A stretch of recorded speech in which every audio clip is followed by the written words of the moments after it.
the information. So please, without further ado, because we have already spent a lot of time waiting. So please, let's start with today's session. In today's session, as you guys have, we're going to do something on organs and functions of government. And in English, when we say organs, every one of you has an organ. We have the head, we have the arm, we have the leg, we have everything that come together to form the human body. Therefore, every part of the human body is called an organ. So here when we say organs and functions of government, it means parts or things that come together to be called government. Do you understand it? Things that come together to be called government. In this regard, today we're going to learn what come together to be called government. All right. So here we have to start with the framework of the state, the framework of the state.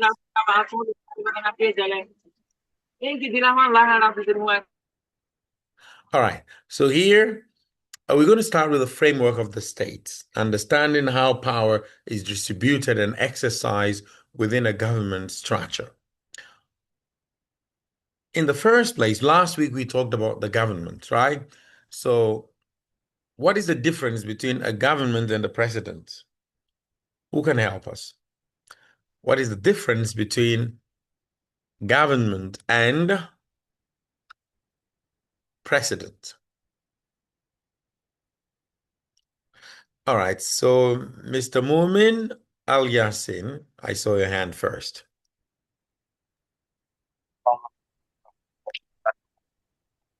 Alhamdulillah, I'm good. Thank you, my dear Smith and instructor. Thank you. As well, by the grace of Allah. Thank you. And difference between government and president is the president is the head of a state. Good. He has the authority in the whole country. He has authority. He has and the government. And government is formed by the authority in some countries to parliament and the minister. They are less competent president. This is what I understand from my perspective. I said, sorry. Thank you very much. Thank you very much, Mr. Mumin. And I like the fact that you were able to distinguish between a government and a president. In a nutshell, a government, just like the president, can be changed. For example, we have what we call the ruling government, those who are in power, and we have what we call the outgoing government, the government that is, moving. But whoever is in charge of the state, the day-to-day affairs of the state and everything is called the government. Everyone is actually part of the government. But then a president is the leader of government. Thank you very much. So let's continue. I will be calling you out one after the other as we progress because of time. Now, the next we're going to start with is we're going to talk about the principles of separation of powers. What is the separation of power? In politics, anytime you hear the word separation of powers, then we have to take our mind back to what power is. Power is what we call the absolute control that is in the hand of an entity, especially a government or a legitimate leadership. Now, when we say separation of powers, it means within the organs of government, we should have kind of a mechanism to separate or to distinguish who does what.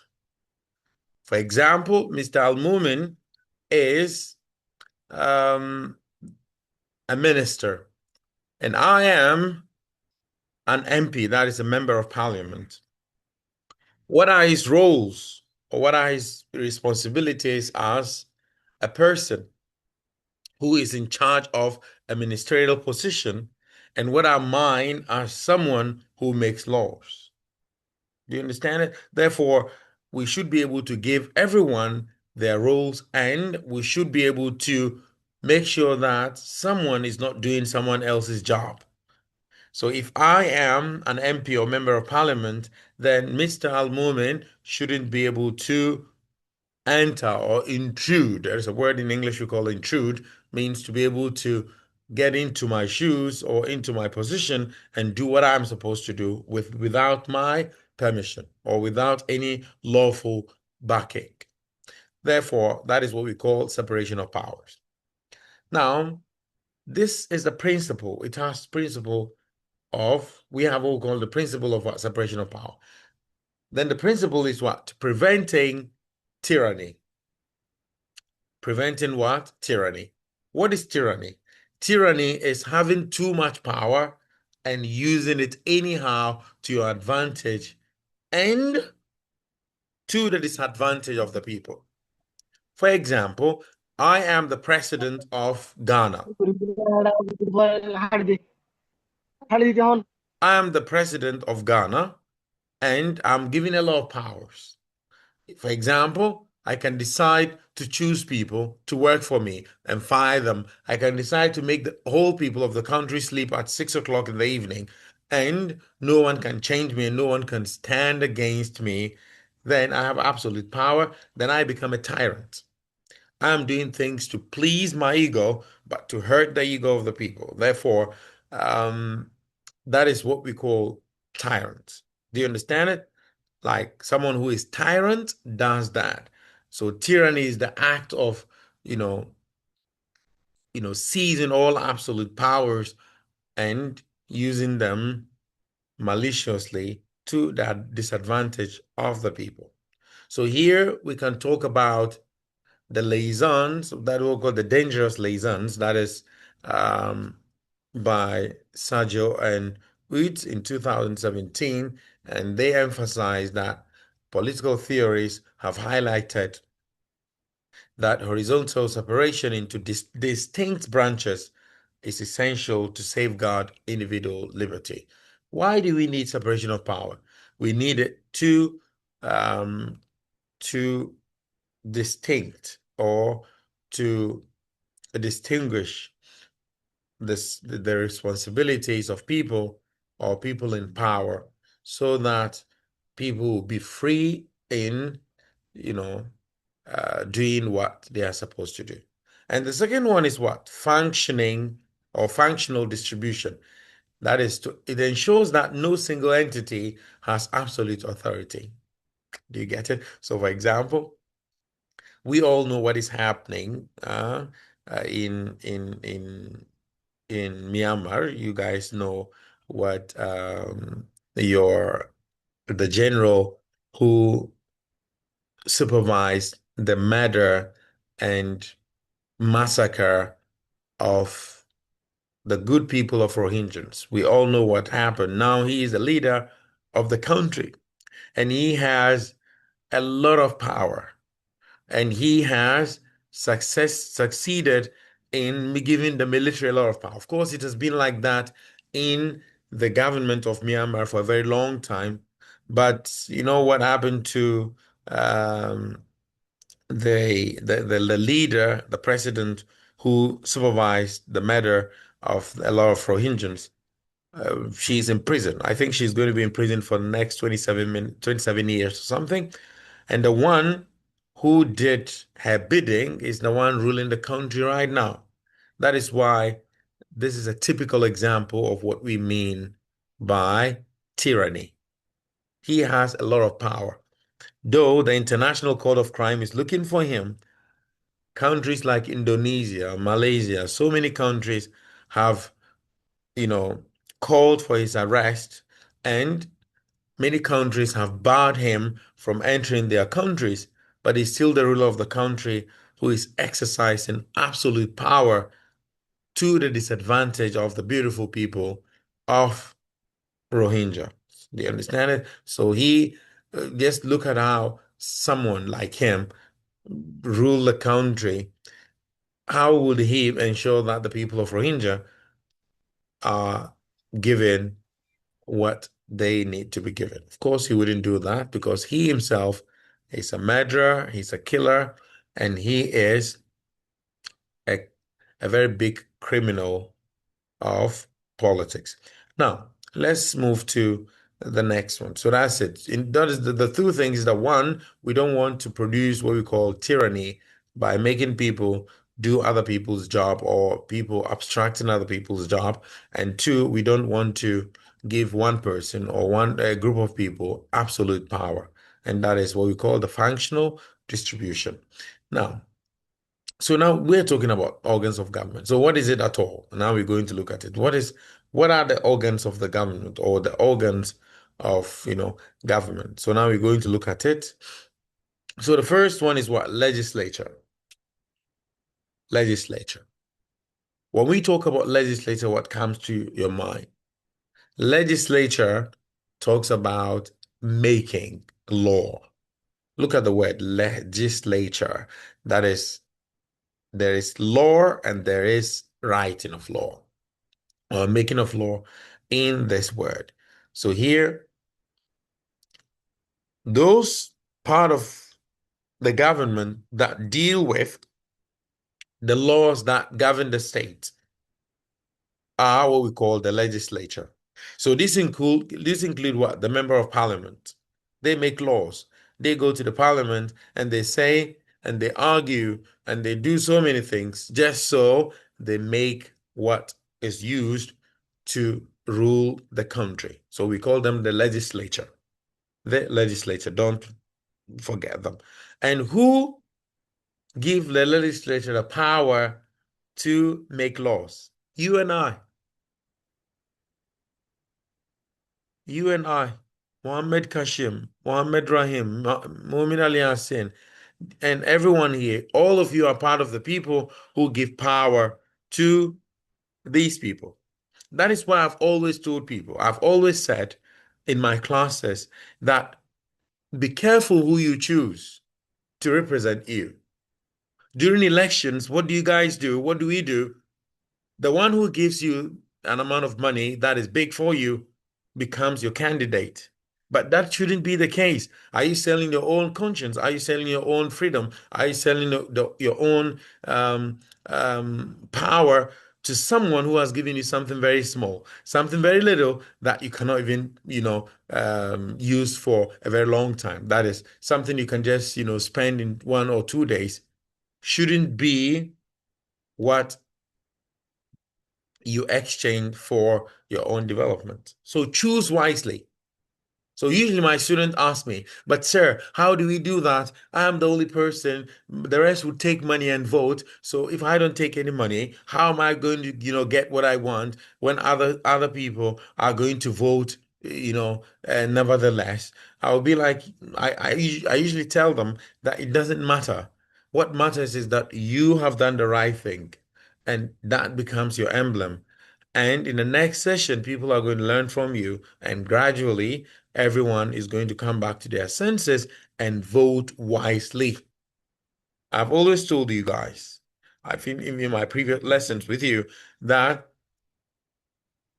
if wise people neglect politics, if they neglect politics and they say, oh, I'm not interested in politics, I'm not going to vote, I'm not going to choose any kind of leader for myself, then foolish people are going to come together and choose a president for you. And the president's power is going to be binding. What does it mean? It means it doesn't matter whether you think that government is legitimate or not. What matters is that that government is going to rule you willy-nilly, whether you like it or not. So please choose the people who represent you wisely. And at this stage of your lives, it is very, very important to involve yourself in politics. Start organizing your own people. I'm not asking you to organize them militarily. No, I'm not asking you to get them arms. I'm not asking you to get your people, accoutrements to fight and all. No, no. Organize them, organize their ideas, engage them, and educate them in terms of how they choose the people who lead them. So you can start from the camps. You can start from the camps. Don't choose people who are only money conscious. Choose people who are development oriented. Don't choose people who are only money oriented or who are always thinking about money. They are money conscious. Everything about them is money. Choose people who are development oriented. That is to say, their thinking, their movement, their thought, and everything is geared towards developing you and the camps and the people in that place. So if you find someone, maybe let's say Mohammed Amin is very, articulate and is very, hardworking. He does so many things to make sure that people are very good, are happy in the camp. Anytime he wants to, represent you guys in the camp as your leader, vote him because leadership starts from the camp.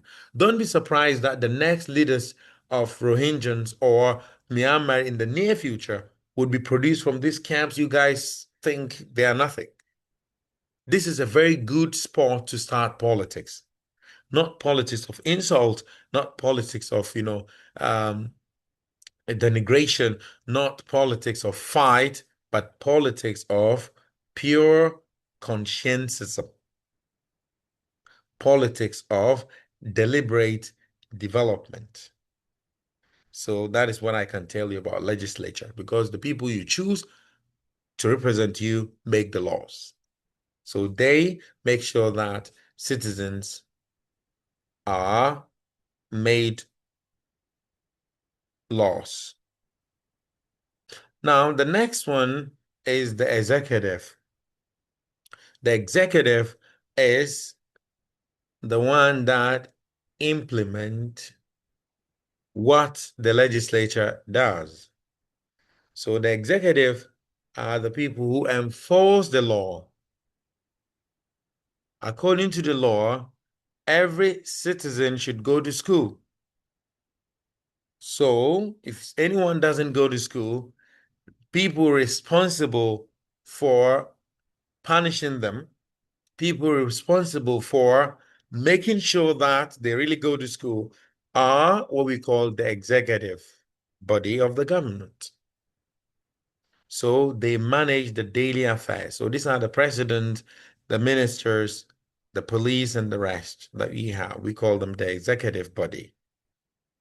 Now, we have the next one, and that is the judiciary. What is the judiciary? The judiciary are, you can see the word judiciary. You can find a word like judge from it, right? So they are the people who settle disputes. They administer justice. So we're talking about the court, the judges, and every person or all people that, ensure that people get, justice in the courts are part of the judiciary. So, for example, if I did something very bad to Mr. Mohammed Hakel, then I am going to be sued by him. I'm going to be taken to the court. And when he takes me to the court, I'll be given the chance to hire a lawyer. And if I'm not able to hire a lawyer, the state has the responsibility of giving me a lawyer. The only problem is that states usually do not give a lot of money to these lawyers that represent you at court.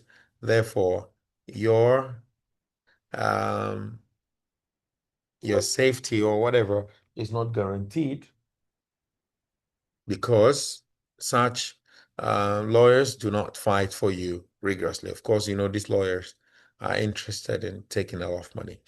All right, so let's move to the next one. So we're starting with the legislature. The legislature or the legislative branch is what we call the voice of the people. This is just a kind of a thing, but then we will be brushing through quickly because I've done many of the explanation here. So first is lawmaking. They make law, and what there is another word for saying making law. We have what we call the enacting laws. Then we have what we call the representation of the act on behalf of the constituents. You know, what is a constituent? The constituent is a small part of a country. So we have the state, we have regions, we have counties, and we have what we call the constituents, like parts of the state or part of the society that come together to form a state in a whole. We call it what? Constituents. So then we there are also representation. They act on behalf of the constituent, and we also have an oversight. They make sure that they monitor the um, the executive branch to ensure that laws are implemented. And they also have the financial control. They authorize the government budget and taxes. So they, when a new tax is going to be introduced, it has to be debated in the parliament before it is introduced. And when a government makes its own budget, it's supposed to be taken to the law court, no, sorry, the parliament, and read, debated before it is implemented. So decisions made in legislative branch are undeniably important. And that is what Cambridge University Press says to 2024. Decisions made in legislative branch are undeniably important. So it means it is very important. Now, the executive also does the following. So they enforce the law, like I said before, and they manage all civil servant state bureaucracy. They also do the diplomacy. For example, the foreign minister of the state, the foreign minister of a state, engages with other foreign ministers or other state apparatus in other countries to ensure the continuity of diplomacy. And they also make sure that defense, that is, for example, the commander-in-chief of the country or armed forces in every country is the president. That is to say, if the president orders all the military, personnel to attack or to defend, then they do it without any hesitation. All right. So the other one is what we call the judicial branch. We already talk about it. We say that they interpret the law. Like if there is something about the meaning of a certain uh, you know article of the constitution, there was in a constitution, or if there is a kind of an argument in or misunderstanding in the meaning of a certain law, then they have the the power to tell us what it really means because they know law. They are the custodians of law. All right. So here they do what we call the interpretation, and that is what they are known for. So let's look at the functions and principles of the judiciary. And they do what we call the adjudications and interpretation, and they do what we call the judicial independence. For example, if I am the president of the country, it doesn't mean I can just order a judge to rule in my favor. So if I become the president of Ghana, it doesn't mean that I'll just go to the court and, force the judges to rule um, on my orders. Like to do what exactly what um, to, I want, except if what I'm trying to do is, is lawful. For example, if someone kills another person and I ask the judge or I ask a certain court to produce the perpetrators of the murder, of course, that is my job. My job is to ask them to do that. But to ask them to find someone guilty, especially if that person is not guilty, then that is what obstruction and intrusion. Therefore, it is not warranted and must be discouraged. All right. So here, there is something we call the checks and balances. Checks and balances, ensuring equilibrium within the government structure. So what is equilibrium? Equilibrium is what? Who can help us with the word equilibrium? Yeah.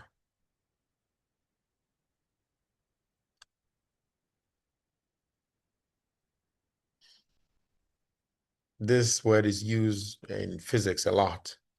Not physics, sorry, in chemistry, if any of you remember. Do you have any physics teacher here?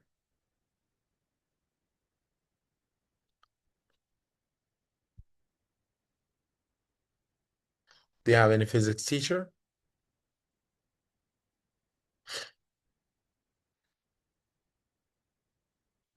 Do you have any physics teacher? Sophia Kodor. Hello, sir. Can you hear me? Yes. Mr. Mohammed Yasir, do you want to help us? Actually, equilibrium means is balance or stability, where different processes or their influences are equal and no side has too much power. That's Very all. good. Very good. Thank you very much. Thank you very much. So I think this is rather used in physics more than in chemistry. Now, thank you very much. So that's it, checks and balances. If you give powers to one entity or to an entity, then the entity is going to what? Is going to do what they want. It's like they're going to see the powers of other people in the name of what? Exercising their own powers. Therefore, it is okay that we set a kind of mechanism to make sure that we check every organ of the government. For example, legislature, the legislative check is that we can impeach executive order officers. So those who make the law, for example, if you guys have heard before, um, in the United States, there have been attempts several times to impeach. It means to remove from power a certain, you know, president or a certain executive officer. So if any executive officer does what is not right, then the legislature or the legislative body has that kind of, power to debate over it, to do so many things to make sure that he is removed from power. So the legislative can impeach officers and reject judicial appointment. So if, let's say, for example, in the news in Ghana yesterday, the president of Ghana has nominated 3 judges to the Supreme Court. And what this one means is that they are going to go through the legislative debate and everything. And they are going to be vetted. And if they are deemed qualified, then they will ascend the Supreme Court officers. But then if they fail, then the legislature will be like, no, we don't want to. And the executive check here, they can also veto legislation passed by the parliament and appoint judges to the judiciary. So the executive bodies, for example, the president, like what I told you, chooses who he wants to, be in the law court. But then they have to go through the legislature to okay them before they start their work. And the legislative or the judicial checks is also done when judicial review is done to declare acts of legislature or executive unconstitutional. For example, the judges that are selected to be in the court can also decide to strike something. For example, you can see the case in the United States where Donald Trump tried to cancel what we call the birthright. For example, if you travel to the United States and you have a child there, according to Trump, that child shouldn't be given the citizenship of the United States. But a court, a competent court of jurisdiction, quashed it, said, no, Trump is not right about that. But then Trump is the president. But the judicial body that he has the power in selecting is saying no to him. So let's restart the session and try to complete what we have already started, because the link is going to finish very soon. All right. So let's meet in the next session. Of course, we just have a few minutes. In the next session, I'm going to take your questions before we close.